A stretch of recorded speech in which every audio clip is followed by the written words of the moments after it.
Hey everyone, Mr. Prescott here. Today we're going to begin talking about another Cold War era conflict, the Soviet-Afghan War, which took place in Afghanistan. The purpose of this video is really to give you some background information about that conflict so we really understand kind of why it took place in Afghanistan and give you the appropriate historical context for this Cold War event. While we're thinking about the Soviet-Afghan War, as with the Vietnam War, we still want to continue thinking about how major world events really shift global power. And we're going to see that pop up a couple of times in this video, and we certainly saw it similar to in World War II when you had the French government kind of lose its grip on its Southeast Asian colony in Vietnam. That had a pretty major global effect, and that's going to be something similar in the case of Afghanistan. On a similar note, also to Vietnam, we want to constantly be thinking about this dynamic at work between historical viewing of this event as a proxy war or as a war for independence. So proxy war, just to recap, was that conflict that involved a substitute, right? So the United States and the Soviet Union could not directly fight each other because of their nuclear capabilities.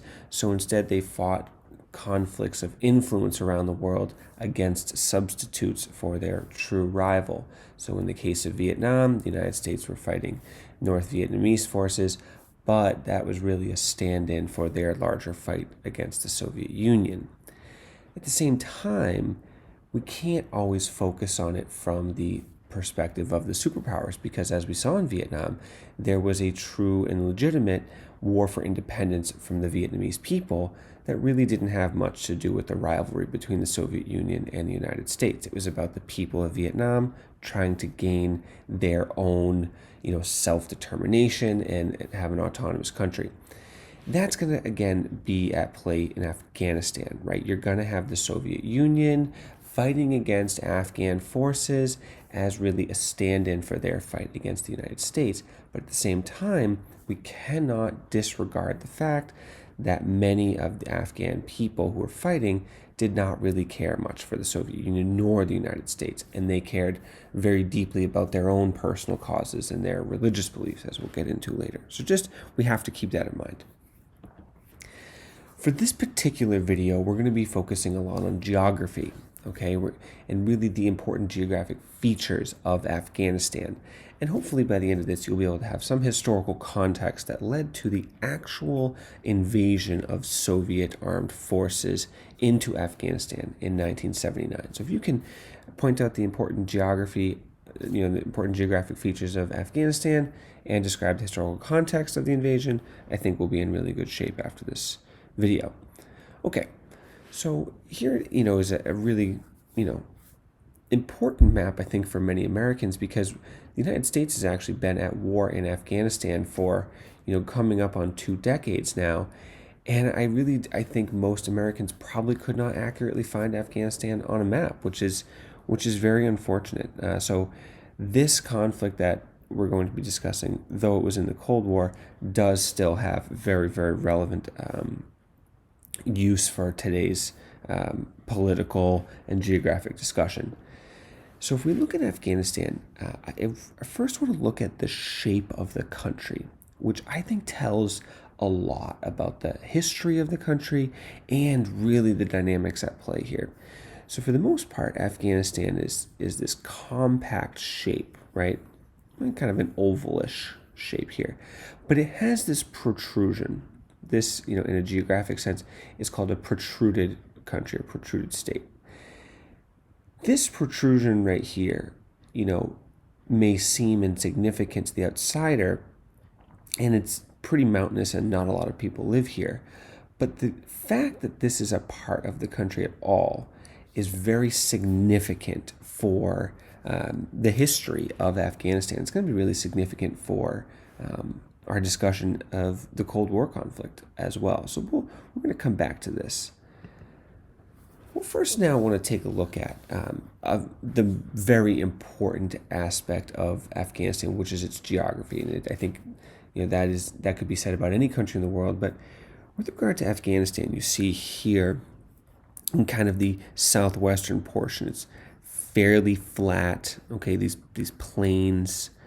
But as we move into the central and the northeastern portion of the country, it is incredibly mountainous, and the elevations of some of these mountains are very, very, very high. Some of the largest, in the region of Central Asia.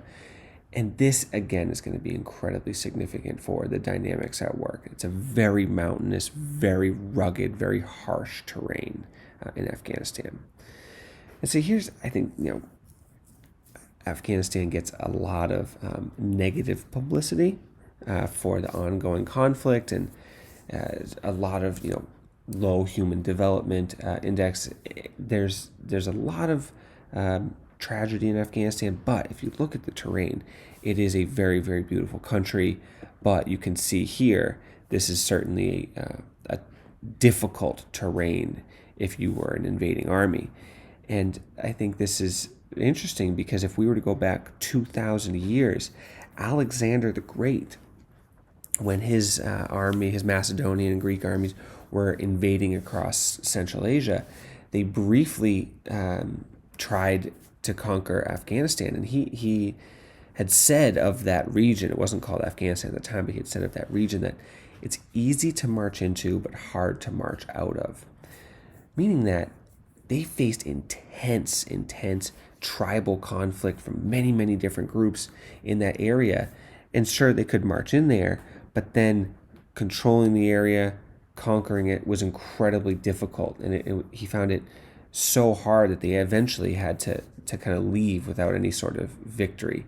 And that is really going to be the history of Afghanistan for pretty much its lifespan. It's just this very difficult terrain that invading armies really find it impossible to conquer. And that's going to be very, very significant. So if we move up closer to the present, we're going to look at Afghanistan in the 1800s, right? And you see the space, right? Here's Afghanistan wedged in between these massive geopolitical forces, right? You have the Imperial Russia. You have, as we talked about last semester, the jewel in the crown of the British Empire, which was India. You had the Qing dynasty, and then you had the Persian Empire over here. And you have all of these forces kind of pinching in on each other. And what's left in the middle is really this vacant space that is void of any empire. And that's almost by design.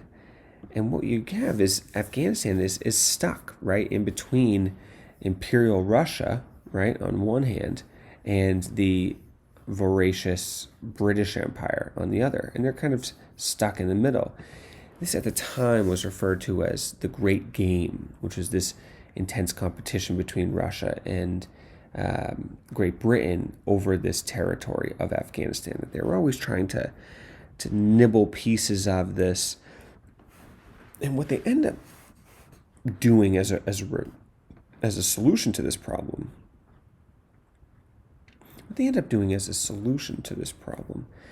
is to actually draw the border of this space in such a way that the Imperial Russian border and the Indian British colony do not actually touch each other. So that's why this little strip is actually very significant, because it was a buffer zone, and it really symbolizes what Afghanistan was as a whole, which was a buffer zone between Imperial Russia and British India, right? So this tiny little mountain range here really just acted as a divider between Imperial Russia and British India, and that's what you get across the whole country. And so now you have a country created that isn't really a country. It's really the absence of other countries, right? It's that space in between these other empires, because it's so rugged, it's so mountainous. And so in this space, you have many, many different ethnicities, different languages, different peoples they're now kind of all crammed into this one newly formed nation, so to speak. But it's not going to be a central organized government in the way that we would think of the British Empire or the Qing Dynasty, something like that. It's very, very rugged and things like that. Okay, so some very important developments in the 20th century, right? You no longer have the Qing Dynasty, you're going to get China, you're going to have a new country of Iran, but most importantly, if for this case, is the Imperial Russia is going to become the Soviet Union, a communist country, right?